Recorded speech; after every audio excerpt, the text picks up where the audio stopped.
This is the QB Huddle Podcast, hosted by Tim Smith and Brandon Newey.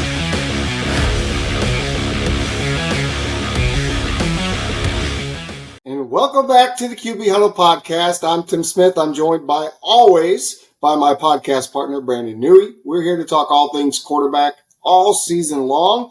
Wow. We are already to week 7, Brandon. It has been a roller coaster ride, hasn't it? Crazy. It's been awesome. It was awesome to see yesterday. A lot of disappointing matchups, but hey, that's the NFL for you. It was a fun day, though. We saw some really good quarterback play, and let's start with that. I think we're going to agree with both of these individuals, but I want you to start. Who was on fire for you yesterday? I mean, just on fire, El Fuego. It's Lamar, man. I've been telling you guys this.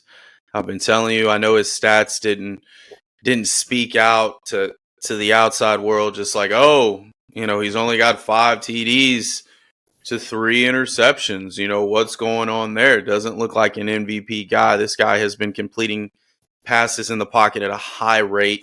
In fact, another high rated completion game with 77%. This time he did it, 357 yards in the air. It wasn't less than, 250, kind of similar games of what we've been seeing.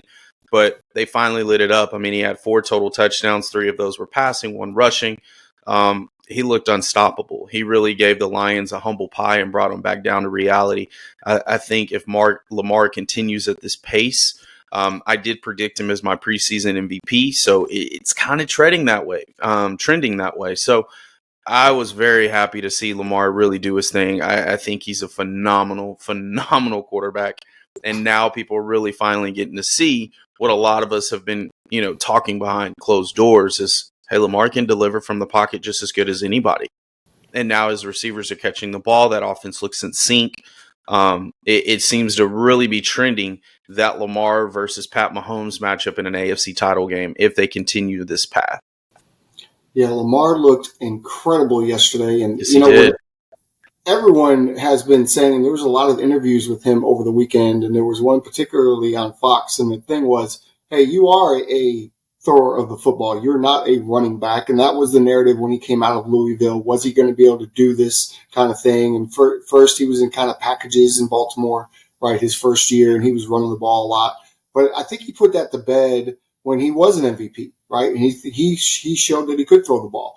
And he has never not been able to throw the ball. Now this year, we talked about him last week, even with Mark Clayton, was that maybe we want to see some more. Maybe the offensive scheme was holding him back a little bit because he wasn't putting up huge numbers. But you get a quarterback like Jared Goff that came in to the game who had been putting up huge numbers, and he looked like a shell of himself yesterday.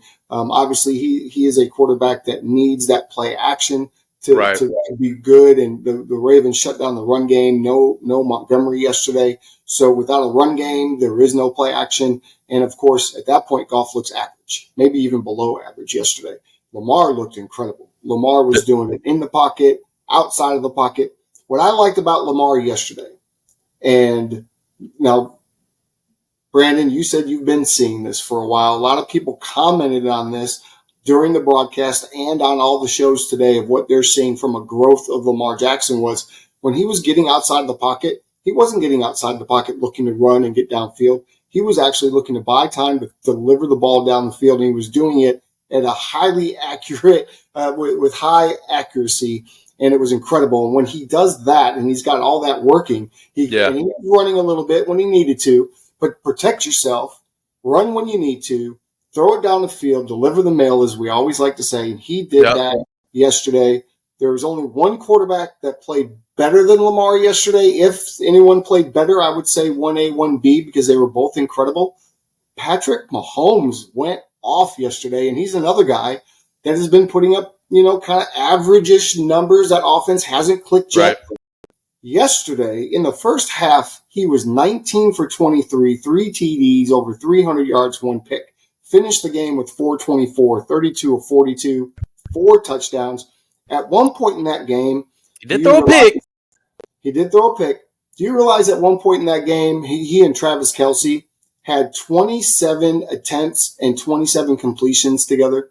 Like, he had targeted Kelsey 27 times that turned into 27 straight completions. Mr. Sit in the zone. I'm they open. They did have an incompletion later in the game. Yeah. Kelsey went up and he dropped the ball. Obviously, went through his hands, but 54% on third down. Maybe even be better than that. You'd like to see, but boy, I'll tell you what. You said it. Lamar and Patrick seem to be on a collision course by the way they both played yesterday. I Who's agree. better than the two of them right now? Nobody. No, nobody's playing better than the two of them. I mean, I would say outside of Josh Allen's sporadic moments, Josh Allen's playing pretty well too. I mean, he does have a high percentage when it comes to completion, but Lamar is the second quarterback to ever have 3 perfect passer rating games. Do you know who that other quarterback is, by the way? One of them was Tom Brady. It's only one. Oh, there's it's only him one. and Lamar. Tom Brady. There you go. 3 See, perfect passer rating games. So I never want to hear this narrative again from anybody who thinks they know football or thinks they know anything about quarterback that Lamar is just a running back. BS. I mean, that dude is phenomenal. How would you not want to take him with outside of Patrick Mahomes? It's probably the guy I'm probably going to take all the time, right? We did our fantasy draft with the couch coach. Lamar was obviously on it. Bernard took him, and I was like, oh, no. Then you took Mahomes, and I'm like, oh, no. So I got to go to the Wild Stallion, Josh Allen, because I feel Josh is probably the only guy outside of Burrow that can really compete with those two guys when it comes to quarterback play and just being dynamic. I mean, those guys are dynamic at what they do. And even when we were talking about it with Cleveland, you know, the Brock Purdy game, there's only 4 quarterbacks I thought of that could be able to do that unless Lamar, Mahomes, Allen, and Burrow. That's probably it. Yeah. And the fact that he did that against the Lions, who that defense has been really tenacious. You've got, you know, Hutch over there chasing down quarterbacks. I mean, they're a very good defense, and he made them look very average yesterday. I don't know if they were really good. I thought they've been very good. I mean, they're still they still get a big plays all the time on defense. Well, they're still the best team in the NFC North. Do we agree on that? They're still the best team. The Packers are poo. They lost to the Broncos. Yeah, for sure. I think Detroit just needed a reality check. Yeah, I mean, they're not the best team in the NFC, right? But they're still going to be a playoff team. And I still like the Lions. I like the story. I think the NFL likes it. The Lions are good. I think it's a good story. Yeah, they haven't done that since like 1954, which they kept reverting back to that. And I was like, gosh, you just keep talking about your old X game, huh? Speaking of the Lions, let's roll out the garbage juice bucket and let's throw this quarterback into the mix. His name is Jared Goff, and he deserves to be in the garbage juice bucket, at least in my. Woo! 6 points against the Ravens. The entire Lions team actually should join into the garbage juice bucket with Jared Goff because they all played terrible. Nobody did anything that was noteworthy yesterday from the Detroit Lions. Goff was 33 for 53, 284, no touchdowns, 31% on third down. Jared Goff, sir, enjoy the garbage juice, enjoy the smells, savor it. You've earned it, my friend. We all knew it was going to happen sooner or later. And he ran into a brick wall. I mean, Ravens are a top 3 defense right now. You know, that's a tough matchup. I think when you have one of those games, it's hard to get some momentum created because they scored so fast. And it's just like, okay, we're down 21-0 and it's still the first quarter? Not good. All right, pass the sticks, homie. Well, this quarterback I have right now, first off, he played for my Niners, played for the Patriots, probably played for every team in the league. My man has not won a game since 2013, and he has lost 13 straight starts. Brian Hoyer, get your ass out of the league, brother. It's a wrap. Give it to the young buck, man. You have been savoring in this offense for many, many, many years. You did it with Shanahan. You were terrible there. You did it in Cleveland with Manziel. You were terrible there. You did it in New England for many, many years. You were terrible there. So what's the common denominator? It's you. Now, granted, he did throw a couple of good passes, and Devontae dropped a couple. But outside of that, man, 53% completion, 2 interceptions. What were you saying, Tim? Didn't mean cut you off. I wanted to know why the Raiders won't move to Aiden O'Connell. I mean, they didn't move the ball really until Aiden came in the game late. Why haven't they moved on? Why didn't they just give him the keys? Well, I think it was the preseason. I think McDaniels is trying to do something a little different, give him more veteran, able to run the offense more effectively. But obviously, that doesn't look good when the Bears drop a 30-piece to you. I mean, that is unacceptable. Unacceptable. It's really bad, and it's a great You segue. made the Bears look like a playoff team. It's a with great a rookie quarterback. Because each week we like to talk about who surprised us. Now, as good as Lamar and Patrick were, that wasn't a surprise because we expect them to be great. We are happy we finally saw that out of them this week. So who surprised us? It was in Chicago, at least for me. Tyson Agent surprised me to the fullest. This kid, first NFL start at home, 21 of 29, 162, one touchdown. Doesn't blow your mind, but he had no turnovers. They ran the ball very effectively yesterday. It was really fun to watch. The Bears beat the Raiders. I mean, did you know that this kid's dad is a arm wrestling champion, like the movie Over the Top that Sylvester Stallone did?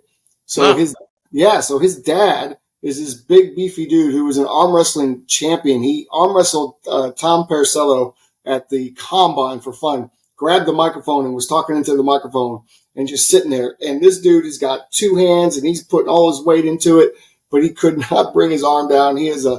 So listen, there's toughness in the family. And that's what we saw from Tyson yesterday because he can run the ball a little bit. He was a standout in D2 as a freshman quarterback. Shout out D2 quarterbacks. For Shepherd University. He played for the Shepherd Rams. As a freshman in his first game, he threw for 518 yards, 36 for 54, 3 touchdowns. Put himself in the record books, right, for college. His resume includes being a 2-time first-team All-American in D2, Mountain East Conference Offensive Player of the Week, and first-team All-MEC. He also won the Harlan Hill? What's that? Did he win the Harlan Hill? I thought they said he did yesterday. Now, I was looking for that. I couldn't confirm that, so I don't want to say that, but I thought that they had said that. That's the Division II trophy, right? Was in the Senior Bowl, too. Senior Bowl. He holds the NCAA record for most touchdown passes in a career, and that's in any division, okay? That's for all divisions. He holds over 20 school records, right, including the most touchdowns responsible for in a single game, which was 7. Most games with 300-plus yard passing in a single season, which was 11, and most passing yards in a single season, which was 5,000, and most touchdown passes in a career, 159. So D2, shout out, small school. Nobody knew who this kid was until he put himself on the map yesterday. Guys, if you didn't know who he was, Bears fans, now you know who your quarterback is right now. We still love Justin Fields. But, hey, we got another guy in the mix. We got another guy in the building that can play, apparently. That's great, man. Those are stories that you love to hear, especially coming from a lower division. Quarterbacks, it doesn't matter where you play. I know that's cliche to say, but if you put in the work, get your opportunities, maximize them, make the most of them, they're gonna find you, right? So another guy that surprised me, and I know we've been dogging him for so long on this show and on the Couch Coach. I got to give it up to Russell Wilson, man. Getting that second dub, against the Packers. I mean, he was very efficient. He's been efficient all year, but coming off that, terrible game on Thursday night, he managed to really come back and manifest. So he was 20 and 29, 195 yards, 1 TD, no turnovers from him, which is a good sign. So maybe he's out of the Peyton doghouse. We'll see. Against a Green Bay team who now falls to 2-4, a little bit questionable. They haven't been that bad since 2006. So I feel Russell, maybe this turns the corner. He's still a cornball, but maybe you show a little bit that you got some grit, man, and you're looking into further games moving on. You do play Sunday against the Chiefs, so in Mile High, so maybe you get an opportunity to bounce back, even though Pat Mahomes is 29-3 versus AFC West teams. Good luck. But shout out to Russ on that. All right, good job, Russ. Finally. Maybe he watched the Couch Coach where I took off my glasses, looked into the camera, and told his ass to retire. Maybe. And maybe that motivated Maybe that, or maybe the Sean Payton. I mean, we were kind of seeing – we're tired of seeing both of them, and it's time to produce, man. For sure. So we missed this last week because we really didn't have one. I'm excited to have it back. We talk about Brady moment, right? And when we talk about Brady moment, who had that big end of the half, end of the game drive to either change the game or win the game? And this week, I know that we both have this guy. We talked about this guy. I don't know if maybe you're going to bring someone else to the table too, but Mac Jones did it versus the Bills this week. I couldn't believe that he was doing what he was doing. The Bills went up, and so I went into the kitchen to make some wings. And next thing I know, the Patriots are about to score again and win the game. I mean, the final drive was 11 plays, 69 yards, a minute 46 it took. The game-ending drive ended in a TD pass from Jones to his tight end, Mike Gesicki. It was a 1-yard touchdown pass. But on that drive, Jones was 6 for 7. He showed poise, control. And I'll tell you what, that's a huge win as Bill Belichick gets his 300th. What did you think about that fourth quarter execution by Mac Jones? Yeah, I thought Mac did his job, man. Mac did his job. I mean, he was playing pretty decent all game. I know it's been a struggle for him, but he just keeps hanging in there. He's one of those guys that just keep hanging in there. I still think he's one of the most dirtiest players in the game. But outside of that, late second TD, defeating the Bills. I mean, obviously the Bills are the king of that division outside of the Dolphins. So Bill Belichick getting that second win, I think that really helps. That's a huge divisional win, by the way. I mean, that's huge. I mean, despite only being 2-4, I think Mac Jones did his job. I was going to say Desmond Ridder, but I mean, he only had one pass that Kyle Pitts, took for it, getting to field goal range. Koo kicked it in for a field goal. I thought that was a pretty big step for him. But outside of that, I think Mac takes the blunt of this whole entire Brady moment. So we'll just give him his flowers there, man, and just move on. Because it's not really much to talk about when it comes to Mac Jones outside of that. No, you're 100% right. I agree with you. But I mean, Mac did his thing. Doubt we see it again. But we'll give you some flowers. We don't get to talk about Mac Jones very often, so there we go. Right. Well, Nui, we are at halftime of the show, and let's talk about the couch coach. I'm going to send it over to you to tell everyone here at the QB Huddle. Tell them what they're missing if they're not clued in to the couch coach. If you are not a member of the couch coach, or you have not even experienced it yet, you are missing out completely. And yes, we have a different audience when it comes to quarterbacks, the QB Huddle, right? It is very quarterback centric. When you go to the couch coach, we are talking about all NFL, all trending topics on a week to week. We do have some really cool segments, especially in the second quarter. We have our risers and our fallers of our teams.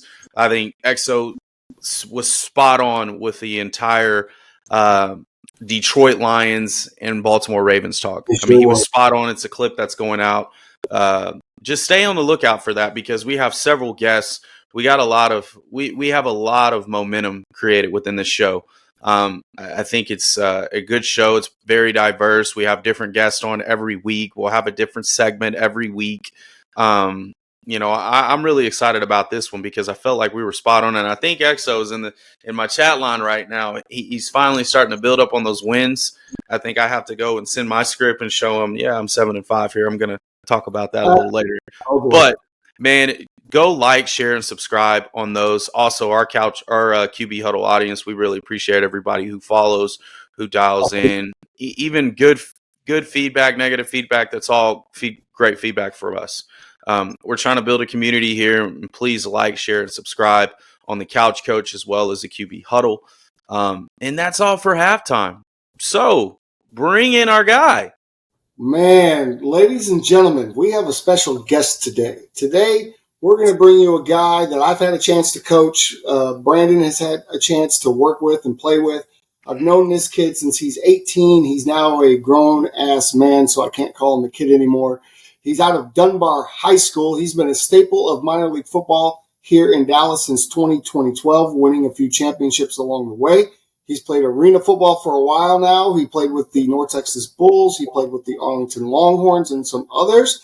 He was just recently signed to the Amarillo Venom out of the AIF.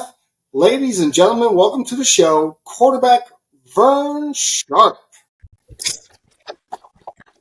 What's up, man? What's up, man? What's How up, are you? Vern? How y'all doing, man? Good, good. That's what's up, man. Good to see y'all boys. You Well, too, man. let's You talk too. about you for a second, Vern. Tell me now. You're signed with Amarillo. Congratulations. We know you'll be going down to Amarillo here soon. Tell us about your journey and how you got from that 18-year-old kid that was playing behind Ty Bell with the North Texas Stampede, who beat my 2012 Rattlers in the championship game, and ended up now. You've been everywhere. Tell us about your journey a little bit. Hold on, baby. Well, my journey basically, as you say, I started in 2012 with the North Texas Stampede. Um, I came in the game fresh out of high school, you know what I'm saying, in the grown man's game. Even though it's not big time NFL ball, but it's still bigger ball than what I played. You know what I'm saying? I came forward Texas, multi city school or whatever, so you wouldn't get the whole town coming to the games at night. So it's not big games like that. You know what I'm saying? So like I said, I just came from not small city, bigger city, but it's a little smaller school. Played a little semi-pro ball. Learned from some of the best people in semi-pro that's played at different levels of football. So I feel like even with me not being able to even get the collegiate opportunities or knowledge or whatever, I've been around enough people that's been to that level that's giving me free game and just, off the strength of I'm willing to learn and willing to get better. You know what I'm saying? They see it. It's not like I'm sitting here telling them. They see it when I put in the work, when I'm working with them, when they just watching videos of me working. So I've been blessed in in that part of it. You know what I mean? And it's been a really long journey though. Like I've like you've known, Tim. I played for a couple semi-pro teams, and it's not like I'm playing because I can't find somewhere to sit down. I'm looking at the opportunities of who's on that team that can help me get to where I'm trying to get. You know what I'm saying? In sense of you, Tim, you with the Rattlers. I didn't know you at the time. I didn't know you like that at the time. I went over there, but the only thing I've heard was you was one of the best OCs in semi-pro football. You know what I'm saying? And the proof was in the pudding because look what the Rattlers was doing 2 years straight. You know what I'm saying? So I go over there, I get to learn something from you at that time. And yeah, I was a little hard headed at the time. Who wasn't at 18, 19 years old? But I still took in the words that you told me. And then we went from the Rattlers to the Anarchy, and I started learning from those guys, learning from guys that's been around the semi-pro game, guys who's touched NFL level. So I Justin started learning from Williams. those guys and started getting credibility from those guys, and that started boosting my confidence, boosting my ego, and I just started getting better, just started wanting to get better. Like, just it's having the urge and the grit and grind to want to be better. You know what I mean? Like, it's just been a long journey, bro. It's pretty cool. You know what I'm saying? It's pretty tough at the same time. A lot of times I wanted to give up. A lot of times talk to you guys, y'all told me not to give up. So I mean, the journey in itself is it's the work. The destination is the price you pay. You know what I'm saying, for your journey. And I'm not even at my final destination right now. So There you go. my price ain't even paid yet. So I'm still continuing my journey because my football career isn't over at this moment. So There you go. I'm just, you know what I'm saying, rolling with the punches and trying to make them land where I can get my shots in. Well, Absolutely, keep man. working, Vern. Keep working. Let me ask you a question. Out of all the NFL quarterbacks today, we have 32 starting NFL quarterback. Who is your favorite quarterback? And then on top of that, who did you mold your game after, if anyone? Well, see, my game came from a couple quarterbacks, right? But in today's game, because of the way I play football and the way the game is rolling, the person I would say, and most people probably would think it'd probably be like some Patrick Mahomes, you know what I'm saying, the best quarterback in the league or something like that, but it's not. Like, Pat is good to me. I love Pat. You know what I'm saying? He ain't scared to make a mistake, and that's me. I love him for that because he's not scared to mess up. You know what I'm saying? He gonna give you everything he got, and if he mess up, he gonna take it. He gonna take the responsibility and all that stuff, and that's what I do. So, but me, my favorite right now is A-Rod, honestly, and even though he's hurt, but it's the progression, it's the throwing motion, the footwork. You know what I mean? The IQ of the game. You know what I'm saying? The leadership quality that he has that people say he don't have.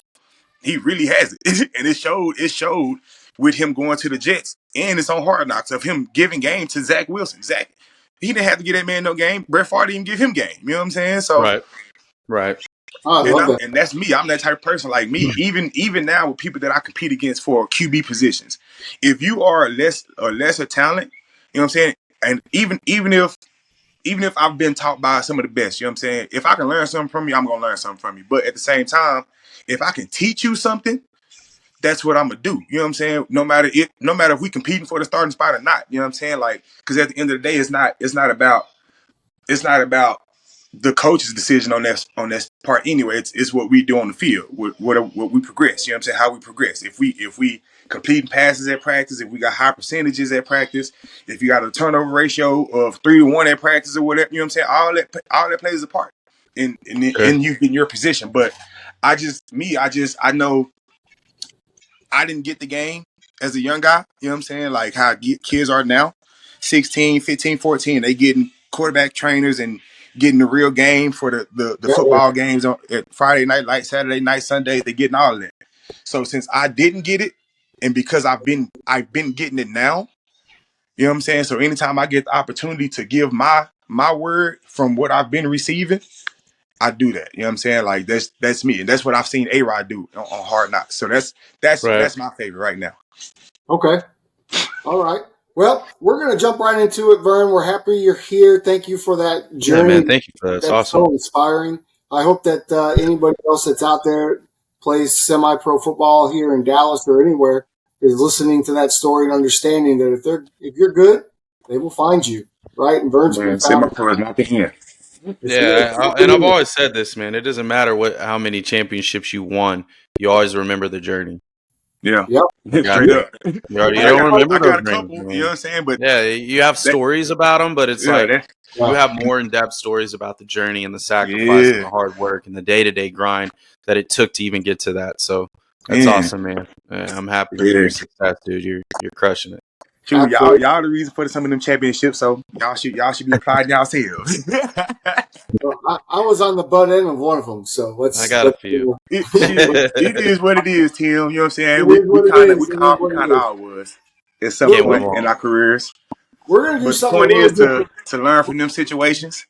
Yeah, it's just like, you know what I'm saying. It's just like the situation now with the arena thing. You know what I'm saying? I didn't get to play that much with the Bulls, but I learned. You know what I'm saying? You taught me some stuff. Vic taught me some stuff when he taught me. You know what I'm saying? Other people in the organization taught me some stuff. You know what I'm saying? So, like I said, I didn't get to play that much, didn't get that much experience, but I've learned. I played football enough. So all I gotta do is just put, and this like rappers putting pen to pad. You know what I'm saying? So I'm just putting my cleat to the field. So that's what we want to hear. It sounds like you've got the best attitude going down to Amarillo. So we're going to be cheering for you and looking for you doing big things down there. Absolutely. Right now, we're gonna do a little fantasy thing. We're gonna pretend like we're the GM of our favorite team. Now, Vern, I've given you the Dallas Cowboys out of respect of you being our guest, so I'm going to take the Bears, while Brandon's going to take the 49ers. You are the GM of the Cowboys. You want to go to the Super Bowl. You can have any quarterback on your team from any era that is not currently in the NFL. Who is your quarterback? Not in the NFL? Not in the NFL. Who's your quarterback and why?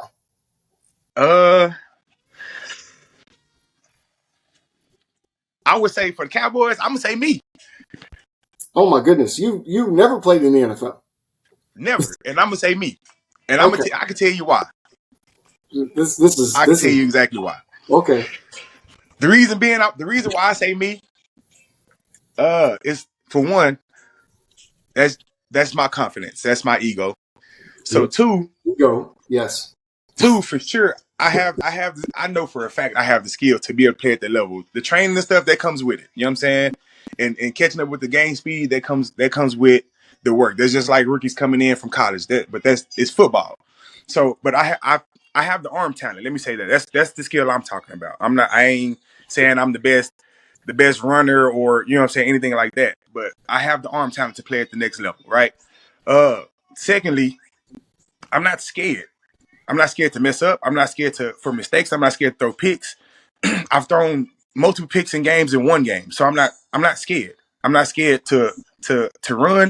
You know what I'm saying? When need be is plays that need to be made by the quarterback. You know what I'm saying? The situations, knew he has been in these situations. Tim, you've been in this situation. Things break down in the pocket. And it's been some times where you roll out and you might roll out too long. You might be rolling too long. And at that time, you should have been on ring and probably got the first down or something. Keep the drive going. And we've been in those situations, so we've learned from them. Cowboys quarterback, he ain't learning from him. He ain't learning from him. And that's my boy. You know what I'm saying?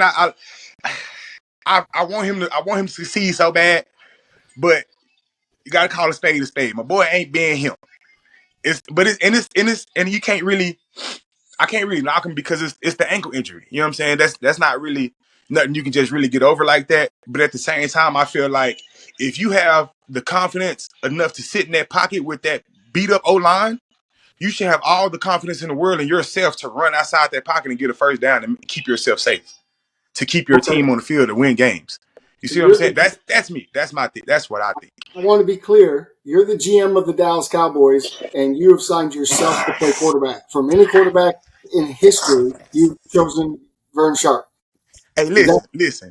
Is that correct? I love your confidence. Hey, I love that. I'm glad you're not the GM of the Cowboys, but I love that idea. I love and you know that. what's crazy? If I was the GM of the Cowboys, it probably would work. Would work. All right, we're going to move on. I love that. That kind of surprised me. Kind of like your camera angle has surprised me right now. I don't know what's going on over in the Vern household. Brandon, you are the GM of the 49ers. Any quarterback from any era not currently playing, and please don't pick yourself, who's going to play quarterback for your 49ers? Eric McNair. Yes, sir. Steve McNair, man. I mean, obviously, we've seen Steve Young in this era. Well, not this era, but in the past, in the West Coast offense, I think he does a great job. In fact, Mike Shanahan was his coordinator during that run in the Super Bowl. But I like Eric McNair, man. I think what he brings, he's a big physical guy. He plays hurt. He's a great leader. Just tough, man. That Mississippi tough is just so different. I know what I'm getting with him. He's not a guy that turns the ball over so much. He makes dynamic plays from a running standpoint, also can deliver from a pocket standpoint. He's led the Tennessee Titans to a Super Bowl, which unfortunately we were 1 yard short, and we're still trying to get there. We're still trying to find that guy, right? So that just tells you how special he is, because since Steve McNair has left, there has not been a quarterback to ever fulfill his shoes, right, or fill in his shoes. I also think that with the dynamic running game of, Christian McCaffrey, Deebo Samuel, Elijah Mitchell, Jordan Mason, you plug a guy like that in, you know how nowadays you got the tush push. Well, imagine him doing that as a 245-pound quarterback. Yeah, that's cheating. He was built like a linebacker, and he can throw just as good as anybody you've seen at this level. I mean, he's making Josh Allen throws. I mean, that guy was amazing, man. That's who I'm taking. I want a grinder, and I think he'd crush it. I like that. Love Steve. Yeah. Love, that's cheating right there. Mark Jackson told us last week that he was his favorite quarterback that he'd ever got to play with was Steve McNair. So MC. That's let's take it back to MC. So I am the GM of the hapless Bears. Our defense isn't great.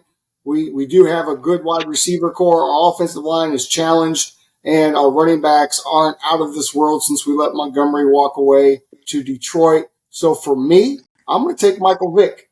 But I'm going to take Michael Vick with the heart and athleticism that he had in Atlanta, and with the IQ and the pocket passer mentality that he had when he got to play under Andy Reid and what Andy Reid did for him.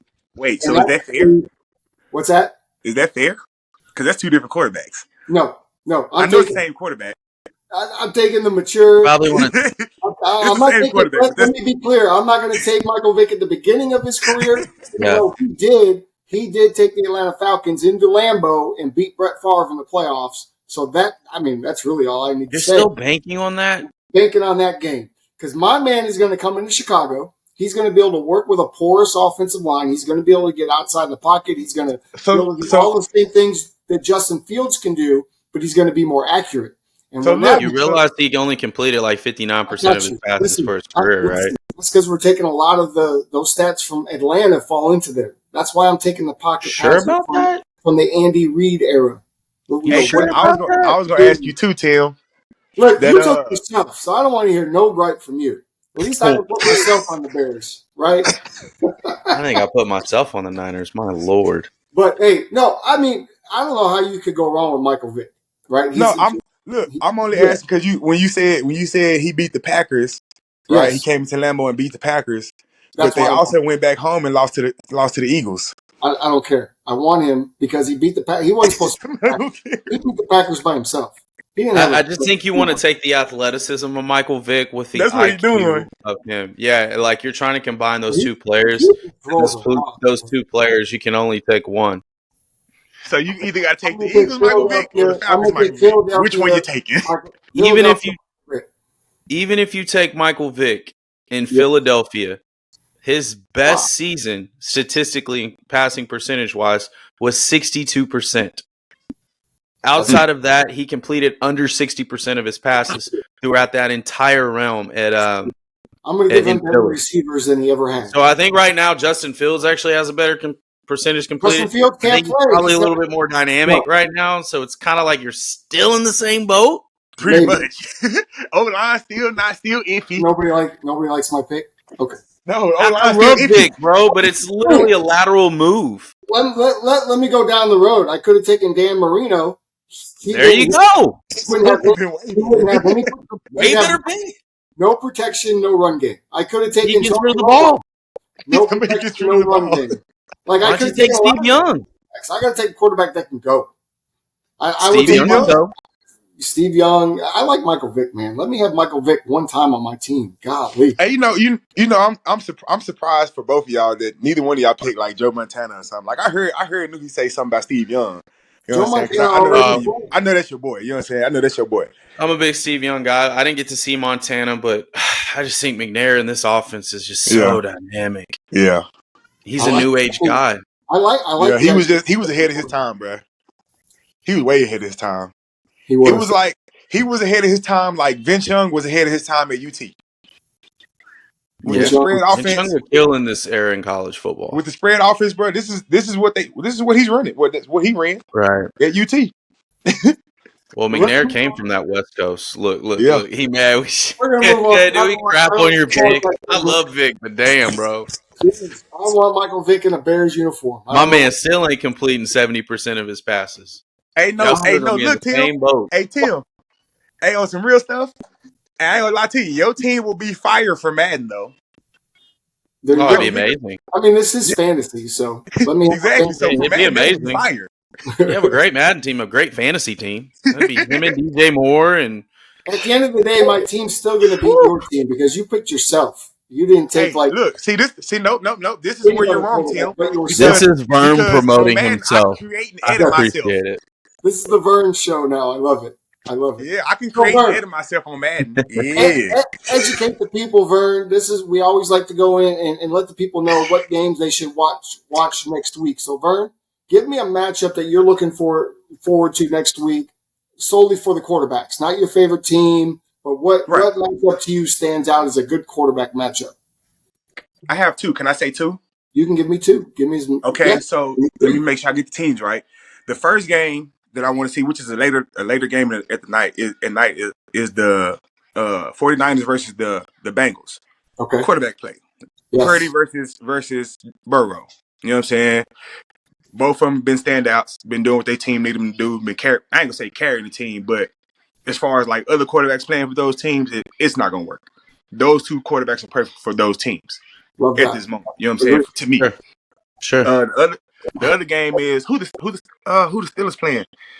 It's the Steelers and the because they both got a winning record.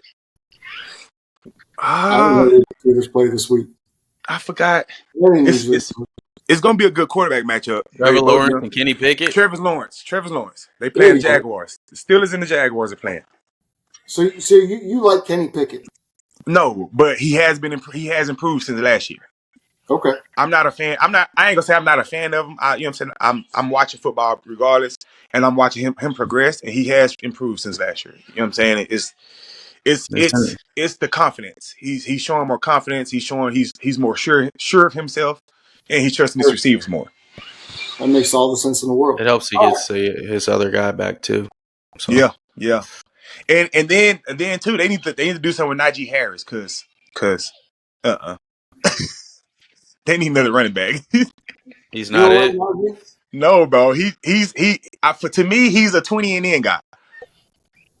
You know what I'm saying? Like we can use somebody else for the long range.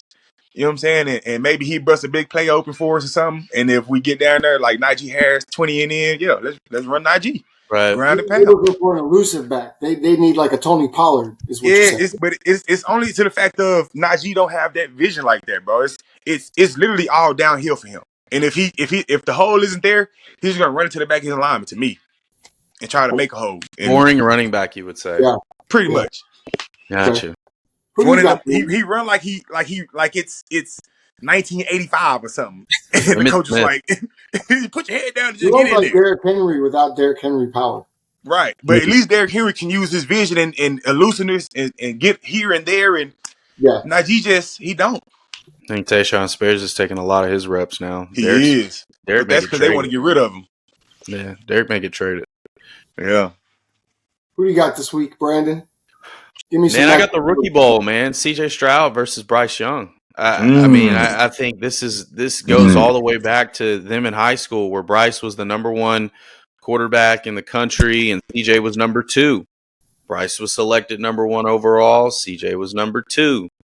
Bryce won the Heisman. CJ was runner up. So I think right now this is CJ's time. Yeah. To be like, I'm here. I got H-Town in that. I think Bryce is going to go through the mud before he can rise. I think CJ has already been tested, even all the way through high school. I mean, granted, this is an Ohio State quarterback, so it still shocks me to even say this. Right? I think he's doing a really good job, but I think he has some really good weapons that not a lot of people talk about. Yeah. I think they're doing a pretty good job. Also got Baker Mayfield, Josh Allen on Thursday night. How do both of those respond after heartbreaking losses that they shouldn't have lost? Right.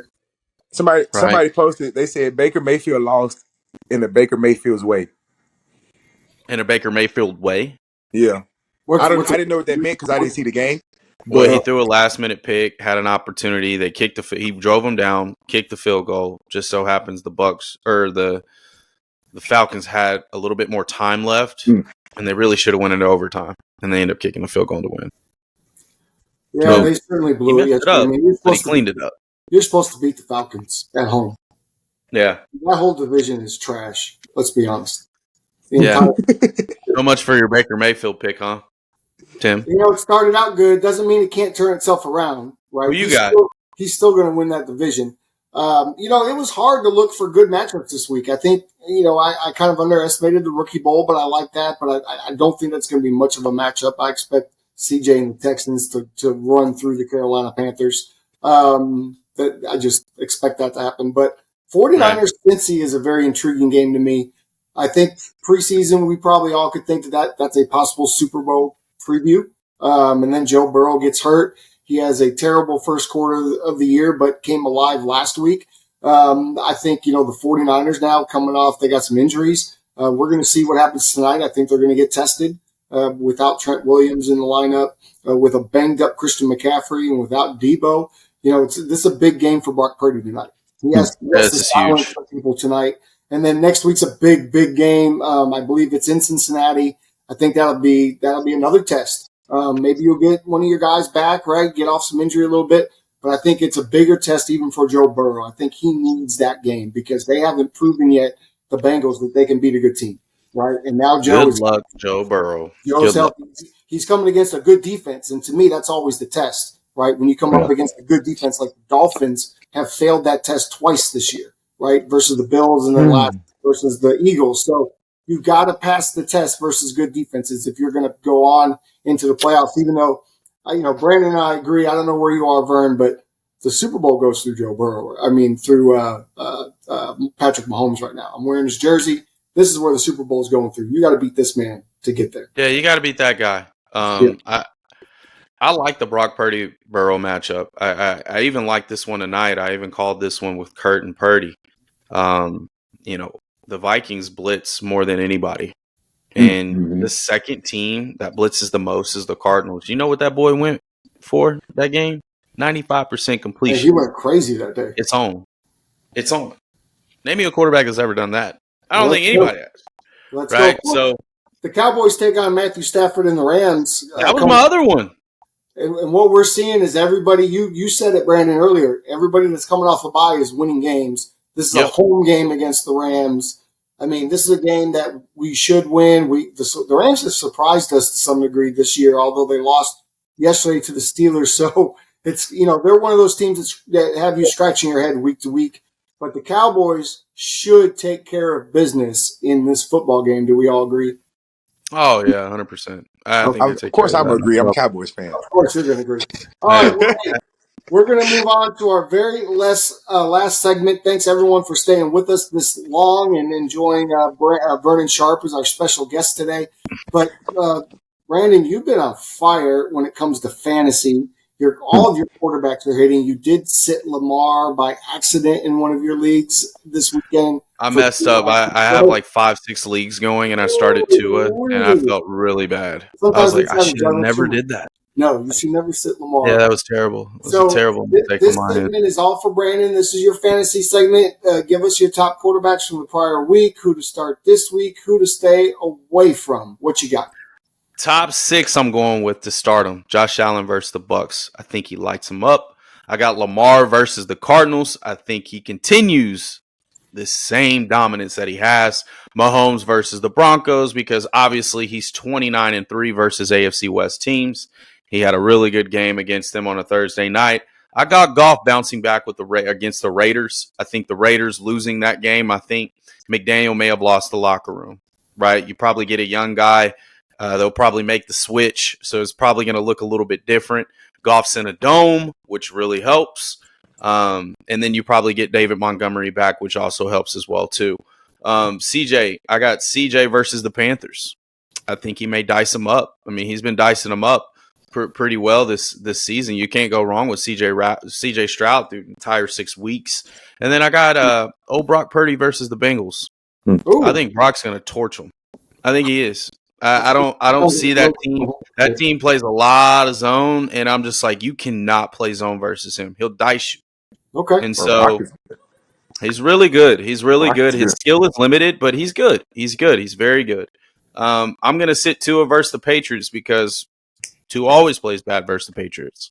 Herbert versus the Bears. I'm sitting Herbert on this. Why? Because I feel like Herbert is regressing. I feel like there's a disconnect between maybe Kellen Moore's offense and whether he can run or do this, but the Bears just, came off of a victory and they're feeling themselves a little bit. Yeah. Right. So I think they continue that streak. I think the young quarterback that we talked about, is it Badgett? Tyson Badgett. He might be the next he might have some Brock Purdy in him or something, right? There may be a little bit magic created on Soldier Field there. And also I'm sitting Stafford versus the Cowboys, man. They only allow 182 yards of passing a game. Stafford has turned the ball over almost every single week. Yeah. So those are mine. All right. Hey, go back Make to that money, Lamar, enjoy it. That what Lamar did this weekend. Did you realize we didn't talk about it, how windy it was? In Baltimore, you talk about Goff's back in the dome, which he needs to be. Goff couldn't throw the ball very well in that wind. Lamar had zero trouble with it. He was throwing right through the wind. You never really saw the wind affect his balls, but I saw a lot of balls from Goff kind of drift off with the wind. That's a huge difference when you have that kind of arm strength. It's either with or with against the wind, right? I mean, there was a lot of kind of short intermediate passes. It wasn't just super down the field either, so maybe that's probably why you didn't see that hinder a little bit. Maybe. Well, that's going to do it for this week's edition of the QB Huddle Podcast. Please like, share, subscribe, and comment. Even if you don't agree with us, we want to hear from you. Keep an eye out this Friday for the Couch Coach. We're going to be back on the couch this week, and we've got a lot to talk about. Thanks for tuning in. Thanks to our incredible producer, Watson. Thanks to our guest, Vern Sharp, for joining us here today Appreciate you, Vern. on the podcast. Appreciate you guys, man. Absolutely. We're going to be keeping up with you as you go through your journey there in Amarillo, and we'll see you next week on the QB Huddle Podcast. Peace. Peace.